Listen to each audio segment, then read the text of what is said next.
What up, though, YouTube, man? Welcome back to another YouTube video, you feel me? Welcome back to the channel, you know what I'm saying? Today, we got the harsh truth about Caitlin Clark. They better not disrespect my dog, I ain't gonna lie. Jimmy High Roller, because this who vid it is. You better not be on this motherfucker disrespecting Caitlin, man. I better not hear no bullshit, man. I better not hear no bullshit, I swear to God. I'm on that. I ain't gonna lie. Let's see what he talking about. Some athletes are good. Some athletes are great, but very rarely does an athlete make such an impact that they begin to transcend their sport. You know, those times where an athlete is creating so much buzz that people who don't even follow the sport know their name. These athletes hardly ever come around, but when they do, you know something special is going on. Growing up, I used to skate, so of course I know who Tony Hawk is.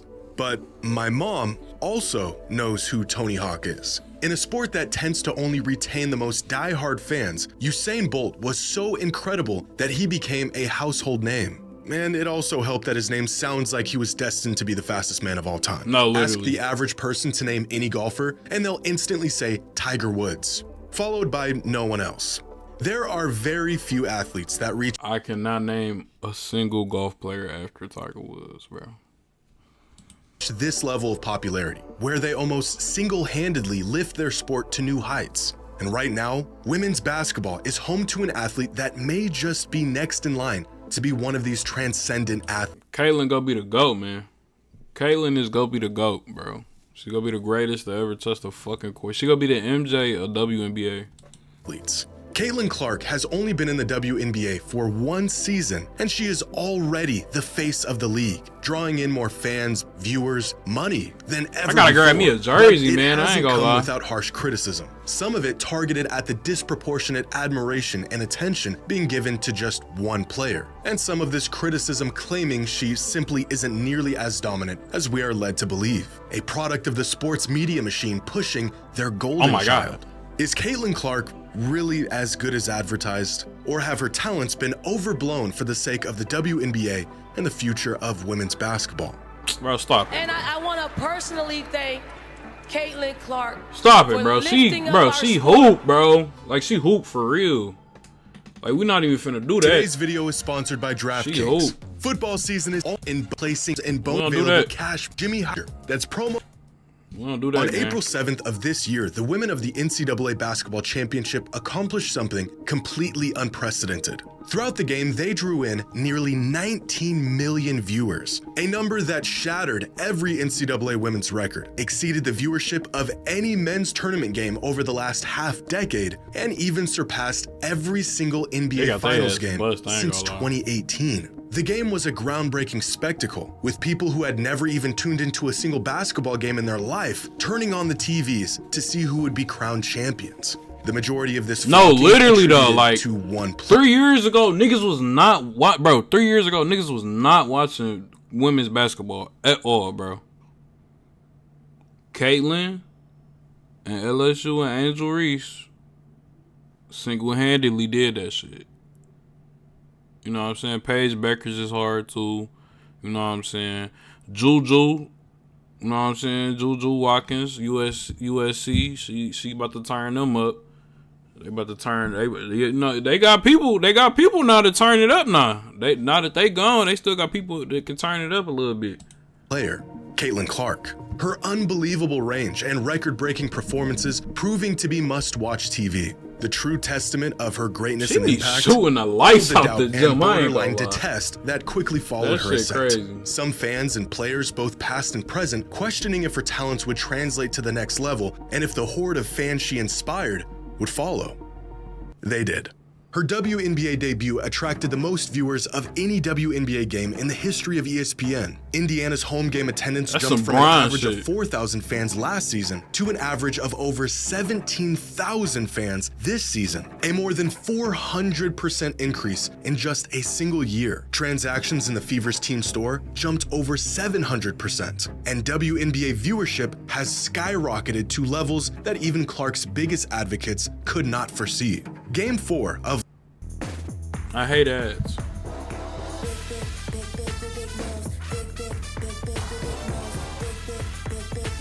last year's WNBA Finals drew in more viewers than any WNBA game over the last 2 decades, with 728,000 fans tuning in for the game, living up to the hype as one of the most anticipated games in the history of the league. This season, there were 22 regular season games that eclipsed that mark, 21 of them drawing in over 1 million viewers. Even crazier, 18 of those 22 games featured Caitlin Clark and the Indiana Fever. Oh my God. But the most revealing evidence of the now dubbed Caitlin Clark effect is the fact that WNBA viewership has nearly caught up with NBA viewership in 2024. On ESPN, NBA games averaged 1.56 million viewers this past season. WNBA games averaged 1.2 million viewers, a number that was inconceivable just a couple years ago. But Caitlin Clark's soaring popularity has been a point of contention for many fans of the WNBA, frustrated that in a league that is bursting with talent right now, it's all just being overlooked for the poster child of women's basketball. Do Caitlin's abilities actually warrant the hype?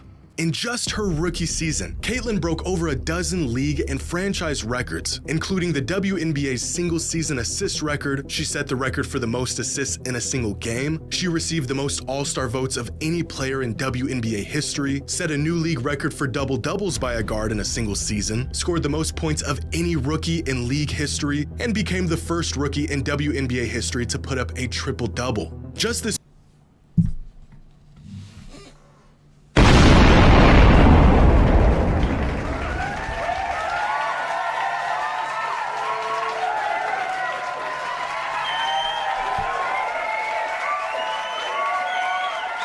That's crazy. That's crazy, bro. All of that in her first year, bro. This past week, it was announced that Caitlin made first-team All-WNBA, which makes her the first rookie to make first-team All-League since Candace Parker did it 16 years ago. Turns out those awe-inspiring performances from her days in college did in fact translate to the pros. Literally. Because even against the best defense in the world, she is pretty much an offensive cheat code. Throughout her rookie season, with points and assists, Clark generated 45.2% of all points produced by the Indiana Fever. For perspective, she has a larger offensive load than every single player in the NBA last season outside of Luka Doncic.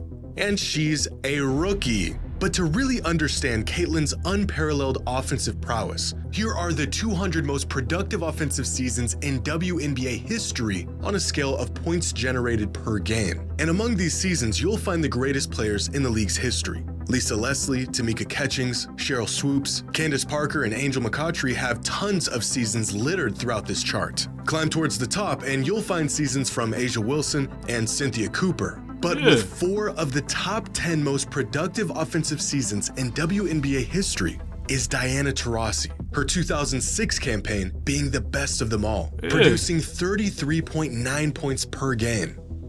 And then there's Caitlin Clark, who is already the most potent offensive player in the history of the WNBA in her rookie season. Women's that's some MJ shit, bro. Hoops has never seen a player like this. And as absurd as her numbers are, how she puts up these numbers is just as incredible. Here are the players who attempt the longest three-pointers on average in the NBA last season, with Trae Young leading the league with the deepest three-point attempts with an average distance of 27.94 feet, and Damian Lillard and Stephen Curry just a shade closer. Despite it still being worth the same amount of points, the longest shooters in the NBA are stepping 4 feet outside the three-point line on their attempts. But even amongst the deepest shooters in the world, Caitlin Clark is on her own island, because throughout the 2024 regular season, her average three-point distance was 28.1 feet, which is not only further than any player in the NBA and in the WNBA, it is a whopping 6 feet out from the WNBA three-point line. Has Caitlin Clark been worth all the attention and hype that has engulfed her over the last 2 years? Yeah, I'd say so. She didn't just have a successful rookie season. She had one of the best rookie seasons in recent basketball history.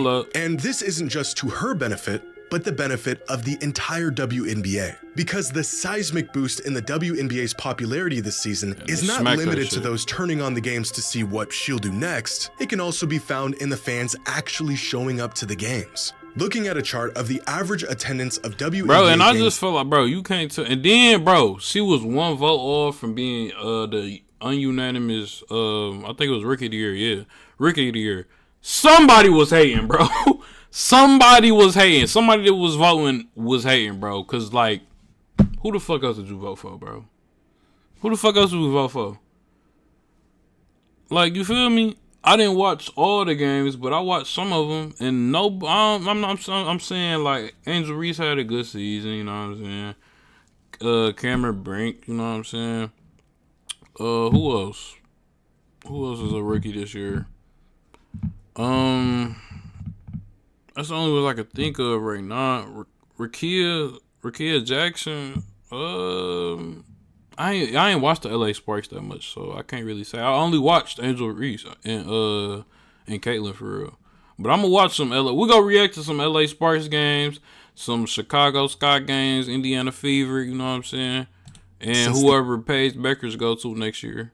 The inception of the league in 1997 will tell you a story of a league that has seen their fair share of good days and bad ones. In 1997, there were only 8 WNBA teams, all with really healthy attendance numbers due to the excitement of a new women's league. The league quickly expanded to 16 teams with a handful of teams emerging as fan favorites, like the Washington Mystics, the Phoenix Mercury, and the LA Sparks. But with a massive league expansion came a nearly equal retraction. Many teams folding along the way, such as the Soul, Fire, Miracle, and Sting.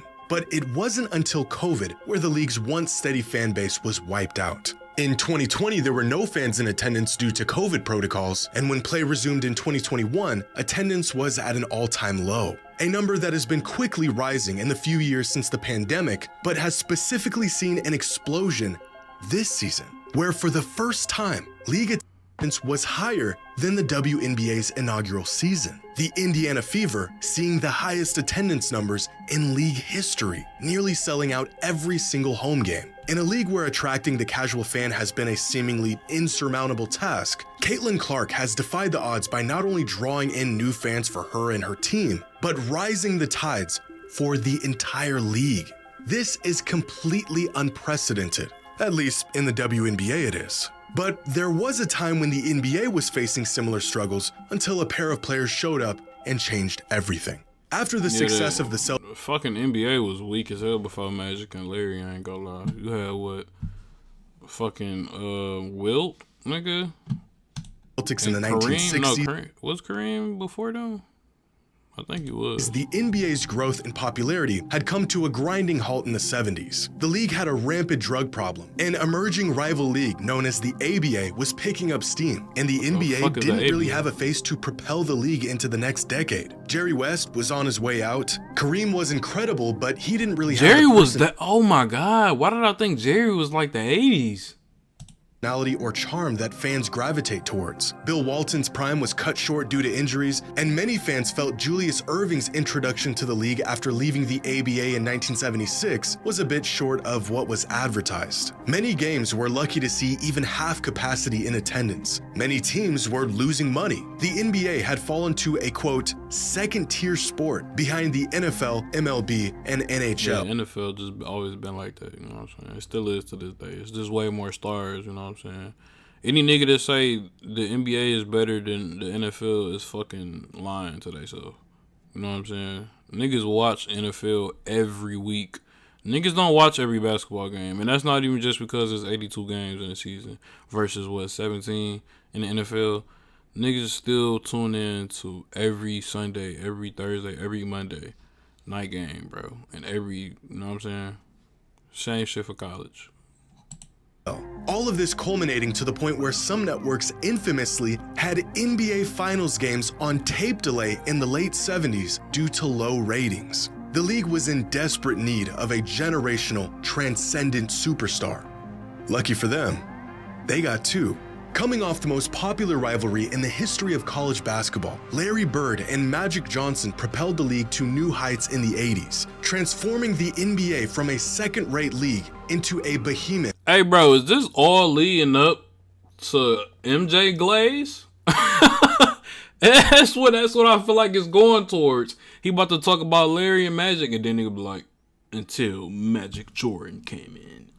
Of sports and entertainment. A tandem that many longtime NBA fans say saved the NBA. Now, this isn't to say Caitlyn is the second coming of two of the greatest, most important figures in the history of basketball. But her impact on the sport at such an early stage in her career has reached a level reminiscent of some of the most influential athletes of all time relative to their sport. Because her popularity hasn't just affected her, it has had a cascading effect on players across the entire WNBA. Clark has essentially become the gateway to NBA fandom for many people. They come to witness the phenomenon that she is and end up staying once they see just how awesome the league and its players are. Players around the league are signing groundbreaking endorsement deals. Teams now have their own planes and new facilities. Many WNBA players have become household names, some of the most recognizable figures in sports today. There is real, genuine discourse about the games and the players right now that exists beyond the diehard fans. Conversations about the WNBA are now no longer about the— Hey, I just want to let y'all know, that was the first time Angel Reese was in this motherfucking video.